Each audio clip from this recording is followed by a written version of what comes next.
చెప్పి నేను వాక్యాన్ని ముగిస్తాను.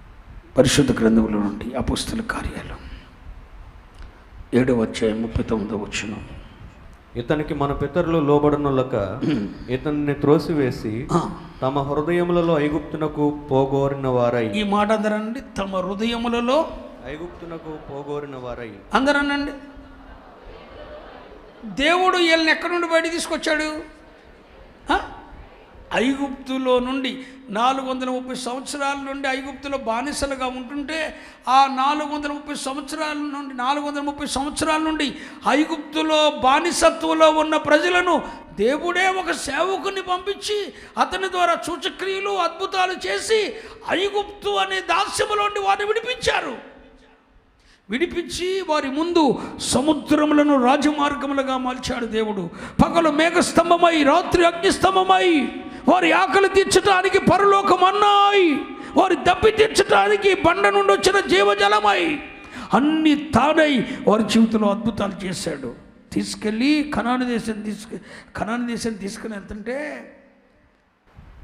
మోషే మీదకి వచ్చిందంట ద్వేషం. వీళ్ళకి ఎవరి మీదకి? మోషే వాడితే పడతల, దైవజనుడు కుదరతల. ఈ కుదరక ఆయన ద్వారే అద్భుతాలు పొందారు. మళ్ళీ ఇప్పుడు ఆయనంటే గిట్టక ఎక్కడికి వెళ్ళిపోవాలనుకుంటున్నారంట? దేవుడు ఎక్కడి నుండి తీసుకొచ్చాడు చెప్పండి? మళ్ళీ వీళ్ళు ఎక్కడికి వెళ్ళాలనుకుంటున్నారు? నేను ఒక మాట అడుగుతున్నా. ఐగుప్తులో నుండి దేవుడు బయట తీసుకొచ్చాడు,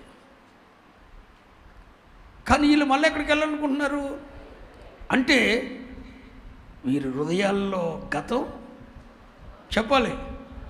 పోలా ఐగుప్తు అట్టగా ఉంది. ఐగుప్తులు గడ్డలురా, ఐగుప్తులు కీర దోసకాయలురా, ఐగుప్తులు కాకరకాయలు. ఐగుప్తులో ఉన్న కాకరకాయలు కూడా వీళ్ళు మర్చిపోలేదు. ఐగుప్తులో ఉన్న ఉల్లిపాయలు సైజు మర్చిపోలేదు వీళ్ళు. అక్కడ దొరికే కాకరకాయలు టేస్ట్ మర్చిపోలేదు వీళ్ళు. ఆలుగడ్డలు అయ్యారా ఏంటిది? బంగాళదుంపలు. బాబోయ్, ఆ ఐగుప్తులో ఎప్పుడు బయటపడదామా అని చూసాం. మొన్న వెళ్ళినప్పుడు 2 రోజులు అక్కడ ఉంటే ఎంత అసహ్యం అనిపించిందో. ఎప్పుడు వెళ్ళిపోవాలని ఆ ప్రాణం మీదకి వచ్చేసింది. కానీ వీళ్ళు ఐగుప్తులోండి దేవుడు బయట తీసుకొచ్చాడు, కానీ ఐగుప్తు అనే గతాన్ని వీరి హృదయాల్లోండి వాళ్ళు తీసేయలేదు. మళ్ళా వీళ్ళు తిరిగి ఎక్కడికి వెళ్ళాలనుకున్నారు? ఐగుప్తే. అంటే మీరు అర్థం చేసుకోవాలి, ఐగుప్తులోండి బయటకు వచ్చారు కానీ వారి హృదయాల్లోండి ఐగుప్తు పోలా. ఆ గతం అట్టగే ఉంది. మాట్లాడటం మానేశారు కానీ గతం అట్టగే ఉంది. మాట్లాడట్లేదు అంతే. గతం సేఫ్టీగా ఉంది లాకర్లో. అవకాశం వచ్చినప్పుడు తిరుగుతాడు మాట్లాడుకుంటాకి. గతం అట్టగే ఉంది. నేను చెబుతుంది అర్థమవుతుందా? ఇప్పుడు ఈ హృదయాల్లో ఐగుప్తుకు వెళ్ళాలనుకున్నారు. ఐగుప్తు అంటే గతం పోలా. ఏదో ఆ అయ్యగారికి మనకి ఆ అయ్యగారికి వీళ్ళకి పడక అక్కడ నుండి వచ్చేసారు కానీ ఆ టేస్ట్ అట్టగే ఉంది. ఏ టేస్ట్?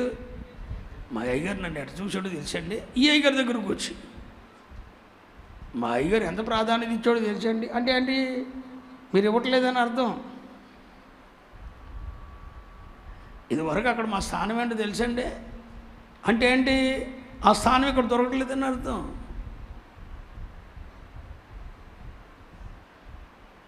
గతాన్ని తీసేయండి. ఒక్కసారి కాదనుకున్న తర్వాత అది స్త్రీ అయినా, పురుషుడైనా, ఉద్యోగమైన, బంధమైన, ఏదైనా వధించి గుర్తికోల చేత నరికి అవతల పడేసి తగలెట్టేసేయాలి. కానీ ఇశ్రాయేలు ప్రజలు ఐగుప్తులను బయటకు వచ్చారు కానీ ఐగుప్తు ఇంకా వారి హృదయాల్లో ఉంది, గతంలో ఉంది. నేను ఇందాకే చెప్పాను, గతముతో నీ హృదయం నింపబడినప్పుడు దేవుడిచ్చే భవిష్యత్తులోనికి నువ్వు ప్రవేశించలేవు. గతంతో నీ చేతులు నింపబడినప్పుడు దేవుడిచ్చే దాన్ని నువ్వు పొందుకోలేవు. రాసుకోండి బైబిల్ అట్టగే.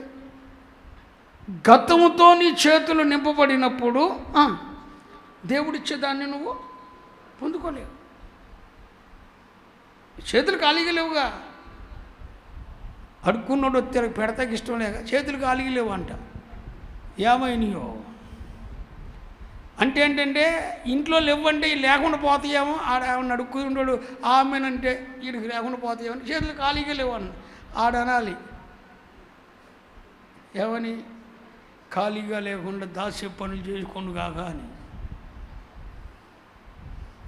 నీ చేతులు ఖాళీగా లేవు. దేంతో నింపబడ్డాయి? గతంతో నింపబడ్డాయి. మరి దేవుడిచ్చేదాన్ని ఇంకెట్ట పొందుకుంటావు? నీ హృదయం గతంతో నింపబడింది. ఇక దేవుడిచ్చే భవిష్యత్తులో నీకు ఎలా వెళ్తావు? గతంలో ఆ ఫ్రెండ్ ఎందుకు నీకు? ఇప్పుడు నువ్వు రక్షింపబడినావు, మారు మనసు పొందినావు, బాప్తిస్మం పొందినావు. ఆ అన్యజనులతో నీ సంబంధం ఏంటి? దేవుణ్ణి ఎరగిన వాళ్ళతో నీకు సంబంధ బాంధవ్యాలు ఏంటి?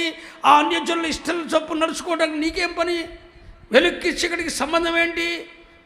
అన్యజనులతో బియ్యం ఏంటి? దాన్ని కట్ చేయాలండి. ఆ గతాన్ని సమాధి చేయాలి. ఆ గతాన్ని వదిలేయలేదు ఎవరు? ఇశ్రాయేలు ప్రజలు. ఐగుప్తులోను దేవుడు తెచ్చాడు, కానీ గతం అంతా ఎక్కడుంది? మరి ఇంతకీ వీళ్ళు కనాను దేశానికి వెళ్ళారా? దేవుడు వీళ్ళకి ఐగుప్తులో ఉన్నప్పుడు ఏమిస్తారని చెప్పాడు? పాలు తేనెలు ప్రవహించు కనాను దేశాన్ని ఇస్తానన్నాడు. మరి దేవుడు అబద్ధికుడా? మరి ఐగుప్తుకు తిరిగి వెళ్ళాలనుకున్న వారిలో ఒక్కడు కూడా కనాను దేశానికి వెళ్ళలేదంట. చూడండి ఆ మాట. హెబ్రీయులకు రాసిన పత్రిక 3వ అధ్యాయం 17వ వచనం. హెబ్రీయులకు రాసిన పత్రిక 3వ అధ్యాయం 17వ వచనం. ఎవరి మీద 40 ఏండ్లు ఆయన కోపగించెను, పాపము చేసిన వారి మీదనే కదా వారి శవములు అరణ్యంలో రాలిపోయాను. అంటే ఎక్కడికి వెళ్ళలేదని అర్థం? దేవుడిస్తానన్న భవిష్యత్తులోనికి వాళ్ళు పాలు తేనెలు ప్రవహించు కనాను దేశానికి వెళ్ళలేదు. దేవుడిస్తానన్న భవిష్యత్తులోనికి వెళ్ళలేదు. ఎక్కడ రాలిపోయారు? అరణ్యంలోనే రాలిపోయారు. అయ్యగారులు, మీ గతాన్ని మీరు విడిచిపెట్టకపోతే, నువ్వు దైవజనుడివైనా, అభిషక్తుడివైనా, పాస్టర్వైనా, గతాన్ని నువ్వు తగలబెట్టకపోతే, గతాన్ని నువ్వు విడిచిపెట్టకపోతే, గతపు యొక్క ఆనమాళ్ళు నీ జీవితంలో లేకుండా చేసుకోకపోతే, దేవుడిస్తానన్న వాగ్దాన దేశంలోనికి, భవిష్యత్తులోనికి నువ్వు వెళ్ళవు. మరి ఎక్కడ రాలిపోతారు? అక్కడ ఉంది కదా, ఐగుప్తు కనానికి వెళ్ళలేదు. మరి ఎక్కడ రాలిపోయారు? కారణం ఏంటి? వీరి హృదయముల్లో నుండి గతాన్ని, అంటే అర్థం ఏంటి? గతాన్ని విడిచిపెట్టలేని వాడు దేవుడు ఇవ్వబోతున్న భవిష్యత్తులోనికి ప్రవేశింపలేడు. గతంతో చేతులు నిండిన వాడు దేవుడు ఇవ్వబోతున్న భవిష్యత్తుని పట్టుకోలేడు. దేవునికి ఆయాసకరమైన, దేవునికి అయిష్టమైన, దేవునికి అసహ్యత కలిగిస్తున్న ఆ గతం ఏంటో నీకు తెలుసు. నా గతం నాకు తెలుసు అన్నోళ్ళు మీరు చేయొద్దండి. నా గతం నాకు తెలుసండి, నేను ఎత్తాను. మీకేం గతాలు లేవా? అమ్మా, మీకేం గతాలు లేవా? మీకేం గతాలు లేవా? మీకేం లేవా? నాయను, తినపోతేనేమో దున్నపోతుల్లో, దున్నపోతేనేమో దూడల్లో, ఇట్టగే ఉంటుంది చెయ్య. ఇక్కడికే మళ్ళీ చూస్తే క్యాచ్ చేస్తే మళ్ళీ లేనిపోయిన అనుమానం. ఎవరి గతం అనుకుంది వెనకమాల, తప్పేం లేదు. ఆ గతం ఈ రోజుతో వధించబడి దేవునికి అసహ్యత కలిగిస్తున్న గతం, దేవునికి కోపాన్ని కలిగిస్తున్న గతం. నాకు తెలుసు నీ గతం సంగతి ఏంటి, నీకు తెలుసు నీ గతం సంగతి, నాకు తెలుసు నా గతం సంగతి. ఆ గతాన్ని పూర్తిగా వధించి తగలబెట్టేసి ఆనవాళ్ళు లేకుండా చేస్తే ఉన్నతమైన భవిష్యత్తును దేవుడు మీకు ఇవ్వబోతున్నాడు. అదిగో దుప్పటి ఇక నీ తలలో పైకెత్తబడతాయి. గౌరవంగా బ్రతుకుతావు.